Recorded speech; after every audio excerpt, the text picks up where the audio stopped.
E a Mercedes teve seu favoritismo confirmado na classificação dessa madrugada para o Grande Prêmio de Las Vegas. George Russell garantiu a pole position, mostrando a força da equipe alemã para essa antepenúltima etapa da temporada. Mas antes de eu contar isso para você, aproveita para curtir esse vídeo aqui, para fazer a sua inscrição no nosso canal, que ajuda a gente de verdade. E também, claro, aproveita para seguir a gente nas redes sociais, @site F1mania. E claro, lá no Twitter, no Instagram, no TikTok, enfim, tanto faz, no Facebook. E quem quiser me seguir também aqui no Instagram, quem quiser trocar ideia comigo, só chegar lá, @CarlosGarciaFM, beleza? E em meio aí a uma disputa pelos títulos de pilotos e também de construtores, né? O de piloto praticamente nas mãos do Max Verstappen, e de construtores nessa disputa entre a McLaren e a Ferrari, quem surgiu como força para esse Grande Prêmio de Las Vegas foi a Mercedes. George Russell foi quem marcou a pole position nessa madrugada. Nos treinos livres de ontem, o Hamilton liderou as duas sessões,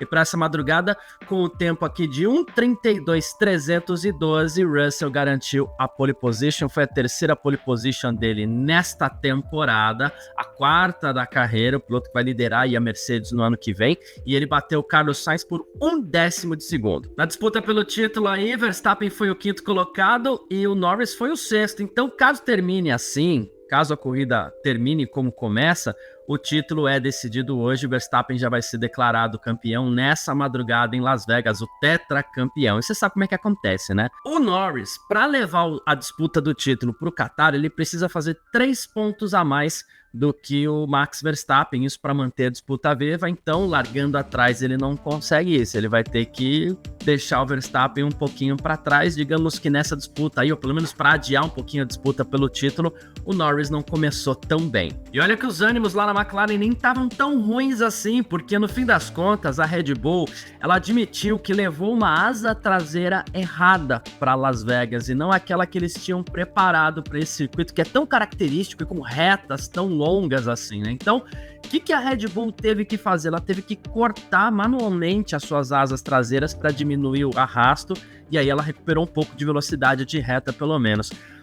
Em meio a esse desastre anunciado, a McLaren chegou até a se animar um pouquinho, achando que poderia descontar bons pontos do Norris pro Verstappen e quem sabe levar essa disputa pro Qatar. Não que o Verstappen esteja contente com o carro, ele segue reclamando muito do equilíbrio, mas aquela tragédia anunciada que se previa, no fim das contas acabou não acontecendo. Ele inclusive vai largar na frente do Lando Norris. E assim, quem tá felizinho, mais ou menos, é o Verstappen, porque o Pérez não, ele foi eliminado mais uma vez ontem do Q1, é a 6ª vez que isso acontece na temporada, ele vai largar só em 16º, mais uma vez o Pérez não mostrou a que veio.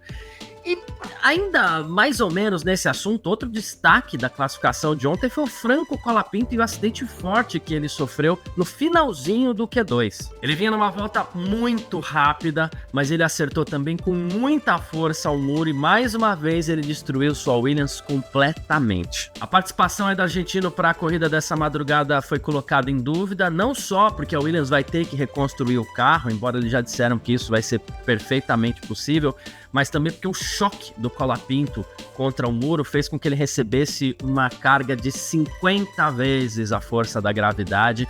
Então os médicos, ele foi levado ao centro médico, na verdade, tá tudo bem com ele, mas os médicos pediram uma reavaliação para que a participação dele nessa corrida fosse liberada. Então, horas antes da corrida, o Franco Colapinto vai ser reavaliado. E o problema dele, na verdade, acaba sendo outro, né? Será que com essa batida, esse hype todo em torno do Franco Colapinto não diminuiu um pouquinho? Nesse final de semana, o Oliver Mintzlaff, que é o CEO da Red Bull, ele foi visto mais uma vez no escritório da Williams, e tudo indica que essas conversas são realmente para que o Franco Colapinto substitua o Sérgio Pérez no ano que vem na Red Bull. Não é na RB não, é na Red Bull.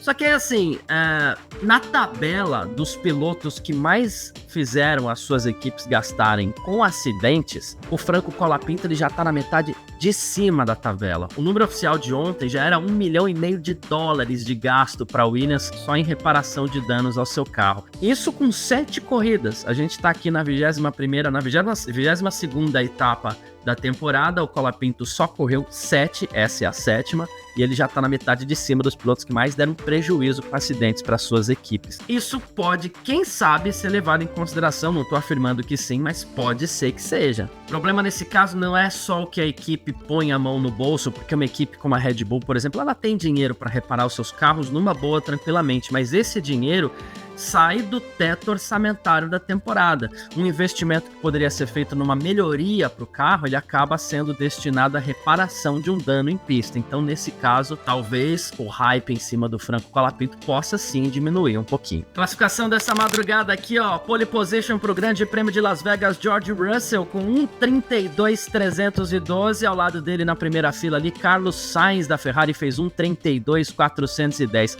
O terceiro foi Pierre Gasly da Alpine, mostrando mais uma vez um bom rendimento, veio com moral depois do pódio duplo no Grande Prêmio de São Paulo, e o Gasly colocou o carro dele na terceira posição no grid. Quem larga do lado do Gasly na quarta posição é o Charles Leclerc, que fez 1:32.783. Max Verstappen, como eu falei aqui, é o quinto colocado, 1:32.797, com Lando Norris na sexta posição, 1:33.008. Como eu falei, terminar assim, acabou o campeonato nessa madrugada. Yuki Tsunoda é o sétimo, o Yuki Tsunoda da RB também fez uma bela qualificação nessa madrugada, fez 1:33.029. Oscar Piastri da McLaren foi o oitavo, 1:33.033. Nico Hülkenberg da Haas, 1:33.062 o nono. E Lewis Hamilton fez 1:48.106 na volta dele no Q3. Claro, errou a volta, esse tempo não condiz com o que ele apresenta em pista, errou, vai largar na 10ª posição. 11º Esteban Ocon da Alpine, 12º Kevin Magnussen da Haas, 13º Guan Yu Zhou da Sauber, 14º Franco Colapinto da Williams, 15º Liam Lawson da RB, 14º o Colapinto se largar, tá, gente? 15º Liam Lawson da RB, 16º Sérgio Pérez da Red Bull, 17º Fernando Alonso da Aston Martin, 18º Alexander Albon da Williams e 19º Lance Stroll da Aston Martin, com Valtteri Bottas da Sauber na última colocação. Ele que já perderia inclusive 5 posições no grid por ter trocado mais uma vez a bateria do seu carro, estourou o limite de trocas da temporada. Largada do Grande Prêmio de Las Vegas é nessa madrugada às 3 da manhã pelo horário de Brasília, e amanhã às 11 da manhã a gente entra ao vivo aqui mesmo no canal com o nosso parque fechado, né, para contar para você, para analisar tudo o que aconteceu no Grande Prêmio de Las Vegas. Eu, Victor Berto e Gabriel Gavinelli. Já faz o seguinte, ativa as notificações aqui do canal para você ser avisado ali meia hora antes da nossa live, para você já chegar junto com a gente e não perder nem um pedacinho, tá certo? Quem quiser ficar ligado em tudo que tá rolando aí também em Las Vegas, Grande Prêmio de Las Vegas, informações completíssimas lá no www.f1mania.net, o site de esportes a motor mais clicado do Brasil. Valeu!